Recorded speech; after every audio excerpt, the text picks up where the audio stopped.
That's the lobby. And then upstairs, I think they have function rooms.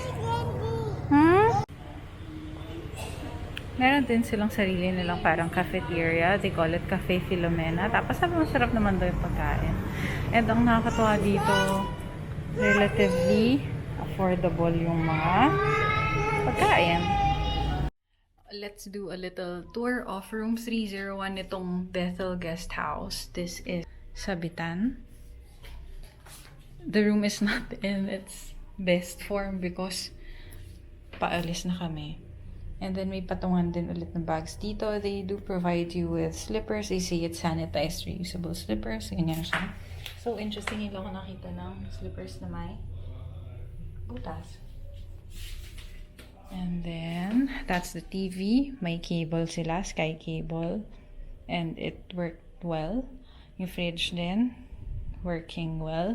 I didn't get to try the water heater. And may dalawang chairs dyan, the plastic chairs with a cushion, and the trash can is right there. And the bathroom has a bathtub, the water heater minsan nag-work, minsan hindi, and then the towels are pretty clean. May bidet naman yung toilet. Okay, and then those are for recycling, mga plastic bottles. My blower, okay, working. And then what else? And yeah, my 2 chairs and tables. You can work there or eat there. Kanina, that's where we had breakfast. And then there are 2 beds, 1 queen and 1 double. Ay, sorry, 1 queen and 1 twin. Twin ba tawag dyan or single?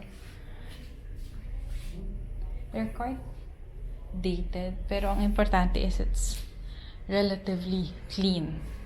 And the best part about this room is definitely the view. You are right on Rizal Boulevard, and yan yung iniilawan nila pagkagabi. Recently lang daw nag-start yan, but I'll insert a clip of what it looks like at night. What a nice view, diba? Sobrang ganda ng view. Ang ganda ng location nito.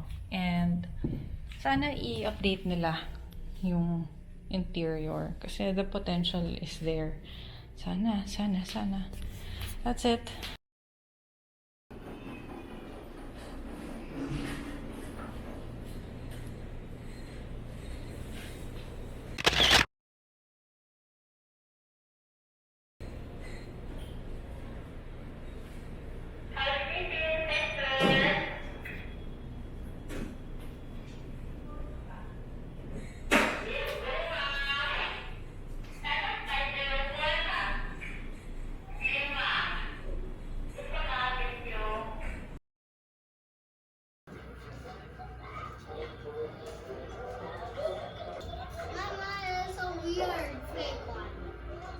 Thanks for watching.